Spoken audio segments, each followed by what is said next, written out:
Jamaica, wagwan. You're watching Centrally Speaking, the program that opens up the conversation around important matters of economics and finance, matters of national importance that have an impact on your life. I'm Sheena. And I'm Anna. And studies show that when you watch Centrally Speaking every week, your knowledge of economics and finance increases by 100%. Here's our senior correspondent, Sheena. Don't mix me up. We're so happy to share this space with you, and I hope we are all spending our money wisely. And of course, using a budget. Yeah, my budget down to the last T in a budget. Budgeted. We have a great show lined up for you, and that's because we have a very special guest. That's Donovan White. He is Jamaica's Director of Tourism, and he'll be giving us important information about tourism, a vital part of Jamaica's economy.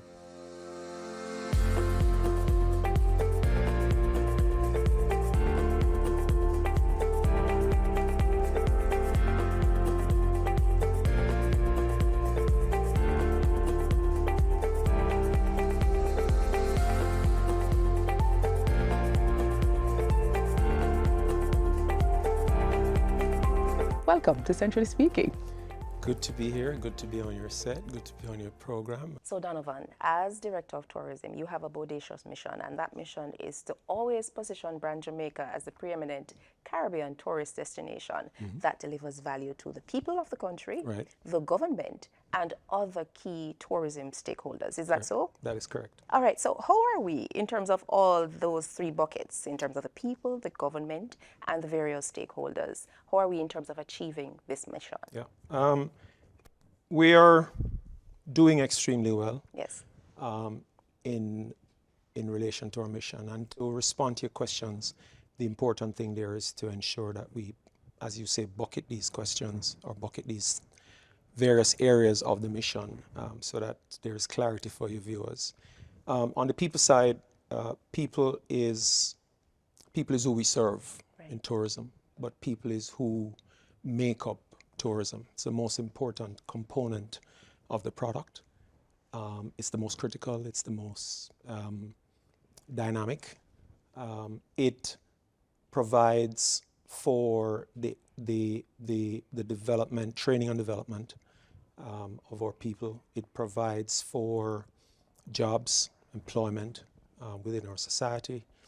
It provides for the continued evolution and development overall of the people of Jamaica through various aspects of tourism.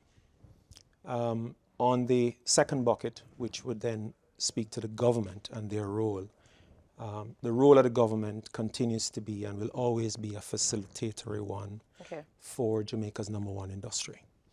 And through facilitating, it ensures that the Tourist Board, which is governed by the Tourist Board Act, is fully funded to ensure that the role and function of the board can be carried out here and abroad. Most of our work is done in the international space, and so the funding required for that is usually guaranteed that we will have the support of the government to carry that mandate forward. The third bucket, which then become our tourism stakeholders, is the private sector side of our industry, which then brings together the PPP, the public-private partnership that makes tourism really works.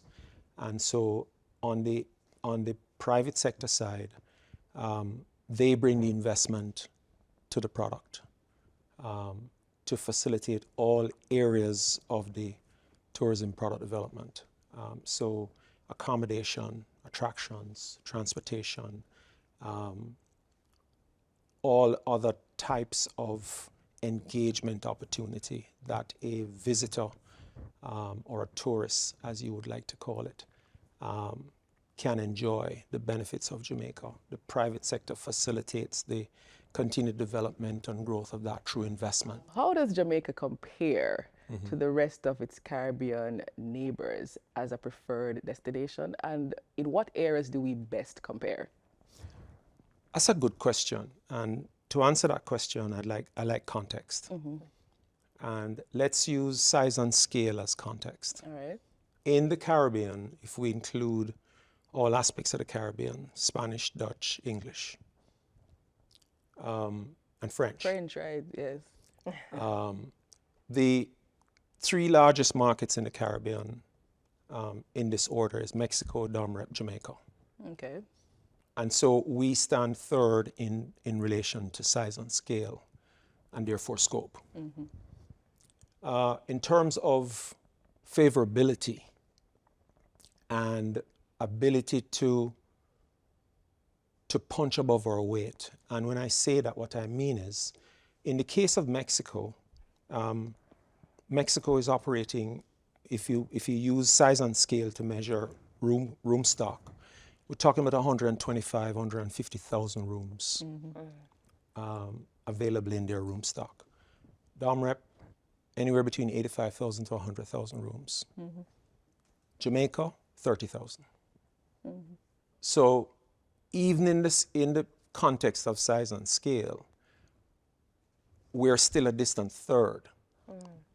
But we compete in a way that allows us to attract same or better ADRs, which is average daily rates. Okay. We have a 42% return rate of visitor coming to Jamaica. Okay. We have a culture that is second to none globally. All right. We have 7 music genres that we've delivered to the world in our independent years that compares beyond none globally. We have icons that are recognizable as Jamaicans. I speak of Bob Marley, I speak of Jimmy Cliff, Usain Bolt, Shelley and Fraser Price, Lane Thompson era. We have Marcus Garvey. We have delivered to this world recognizable moments and people that allows for a comparison that is always favorable. It doesn't mean that we don't have challenges, issues, problems. But I think what we have to do and what we continue to do in tourism is to understand and believe in the long game. All right, I think that segues nicely into my question now, because Jamaica is historically known for sun, sand, and sea. All right, so what are we doing to ensure, or what have we been doing to attract different consumer groups? Let's set aside that notion today and let Okay. it be forever be set aside. Sun, sand, and sea is a thing of the past. Okay. People that are traveling the world, in 2019, 1.4 billion people traveled across the world, spending $8.5 trillion. Okay.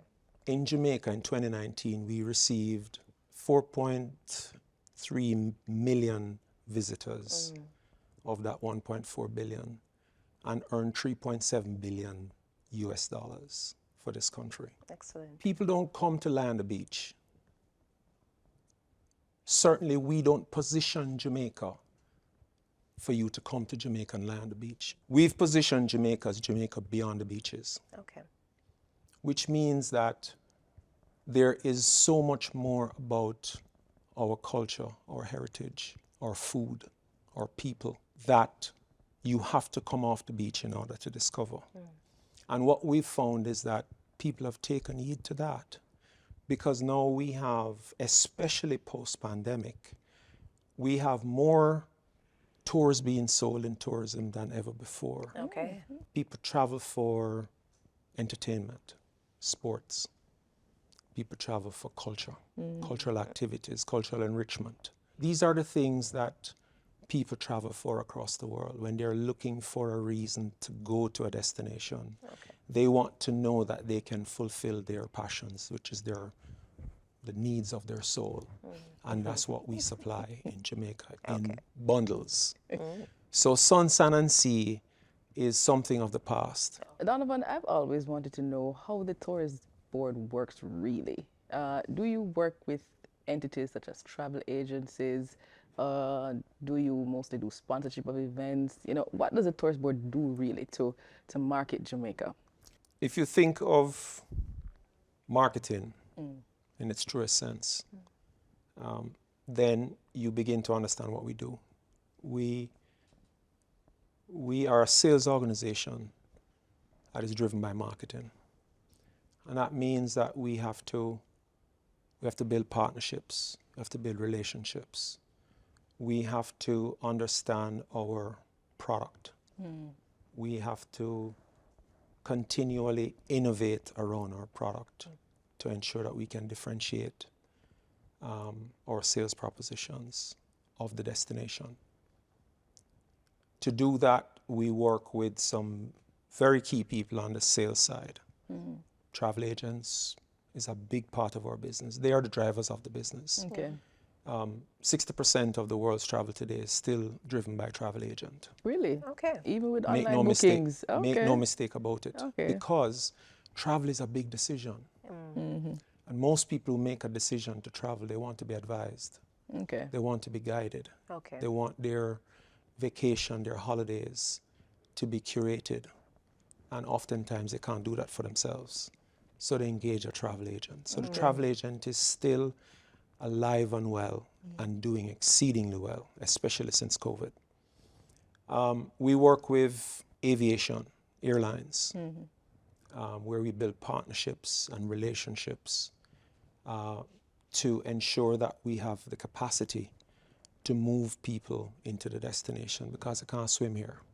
They have to fly here. So we need those relationships. Yes. We work with the cruise lines. Again, they can't swim here. They have to get here somehow. Right.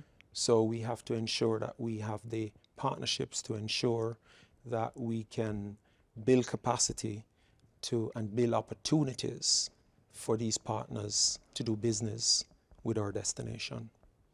We work with a group of people called tour operators who are mostly wholesale collaborators. So they work with our hoteliers, they work with our airline people, they work with our transportation folks, they work with our attractions to curate packages or to create bundles, travel bundles, which they then market to the consumer. Most likely, again, 60% of those bundles are sold by travel agents. Okay. Then you have the OTAs, which are the online travel agent Okay. or online travel agencies, the Expedias of this Okay, world yeah. and so on, that also facilitate the bundling of beds, seats, Flights. transportation, etc., etc. So the business is a business of pure partnership and collaboration, and most importantly, relationships. How would you describe or define brand Jamaica? Brand Jamaica is a complex brand. Let me start there. And in this business of marketing, I've come across a few complex brands, but none as complex as Jamaica. And it's complex because there are so many sides to what makes Jamaica. Some of them good, some of them bad. But for the most part, it's good. And for the most part, it's actually outstanding.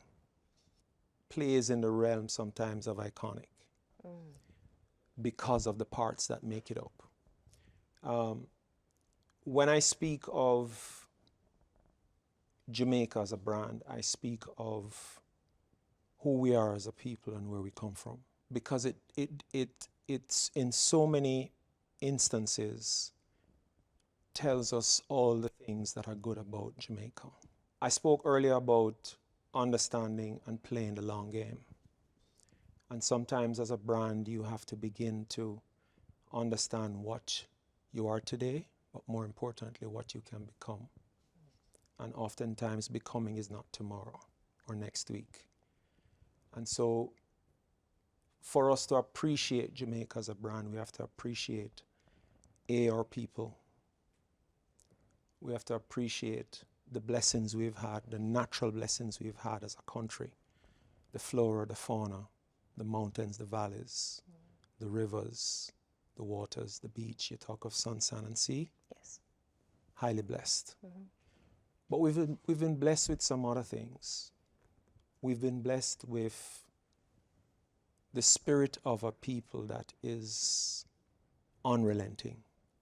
I have gone to world events wearing a Jamaica shirt, and people have offered to pay me for that shirt, pay me to give it to them.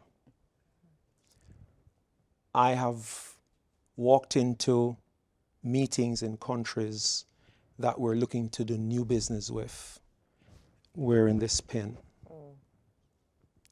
And people who've never heard about Jamaica before say, Bob Marley. That's the power of the Jamaica brand. And that is a good note on which to take the break. We have a lot more to ask Donovan White from the Jamaica Tourist Board on Jamaica's tourism industry. Centrally speaking, we'll be right back.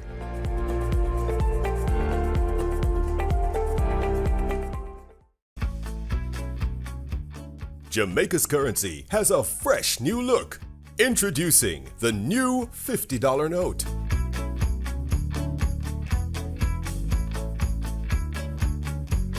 The new $100 note. The new $500 note. The new $1,000 note. The new $2,000 note. The new $5,000 note. Jamaica's new banknotes, modern, more secure, and made to last.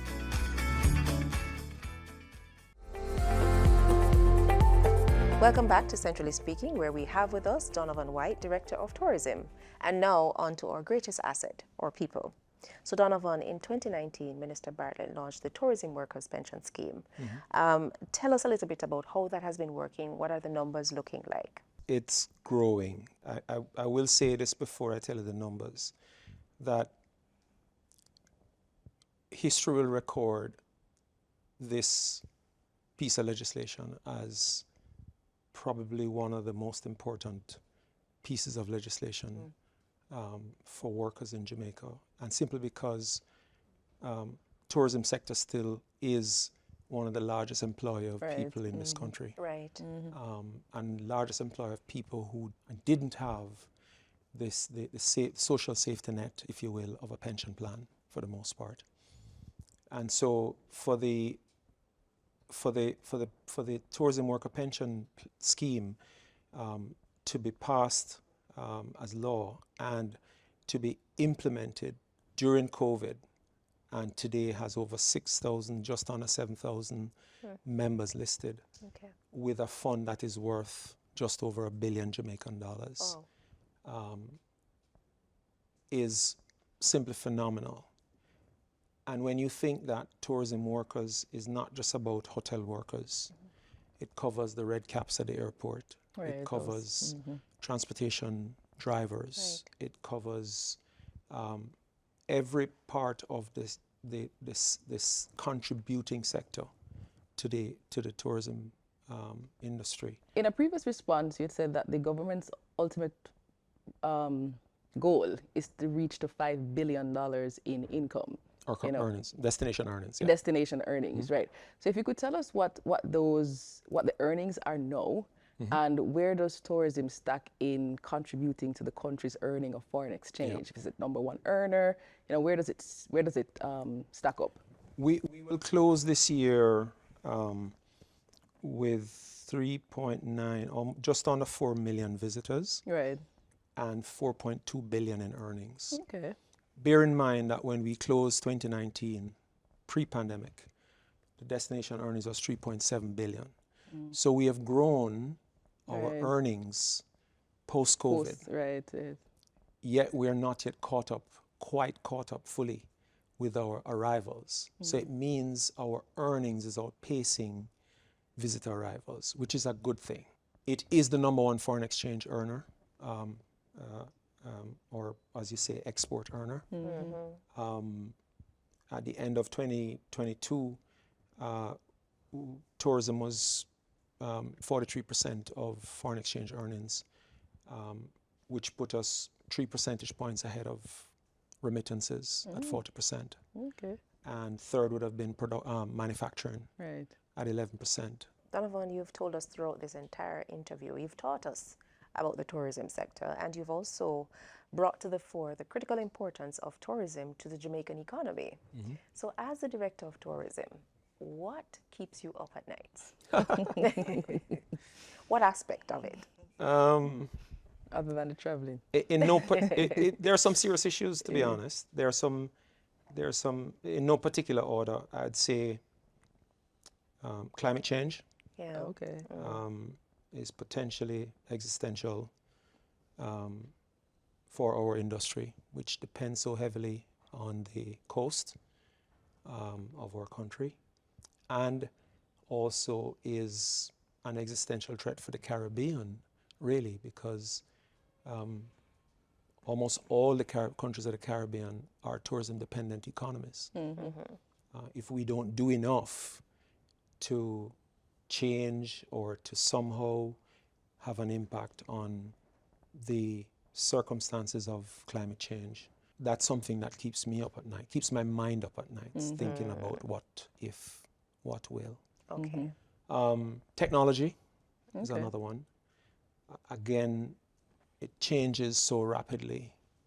The advent of AI now is a changing force that is going to be extremely disruptive, good and bad. Probably more good than bad. Okay. But the question is, and where my mind is continually rotating, is around how do we, as a people, begin to understand some of these issues? How do we adjust the learnings, the teachings of our children from as early as the pre-secondary school level, and endow them with the knowledge that they can begin to see the opportunities that is awaiting them 5, 10, 15, 20 years down the road, and how that preparation will benefit the Jamaican economy and, me selfishly, tourism economy. The third one probably would be leaving tourism better than I found it. Okay.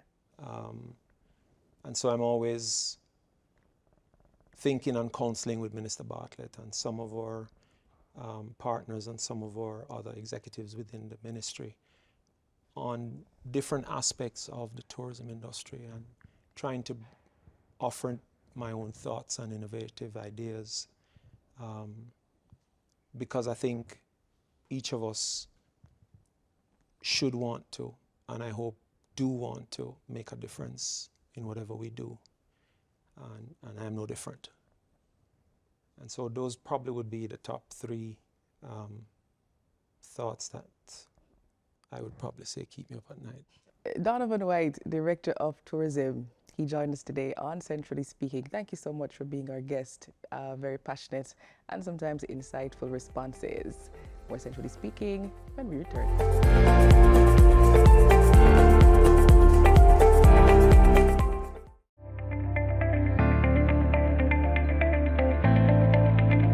On today's episode of Centrally Speaking, Donovan White, Director of Tourism, gave useful insights into Jamaica's tourism industry. Here's a recap of the discussion. In other words, it's time for the Fast Facts.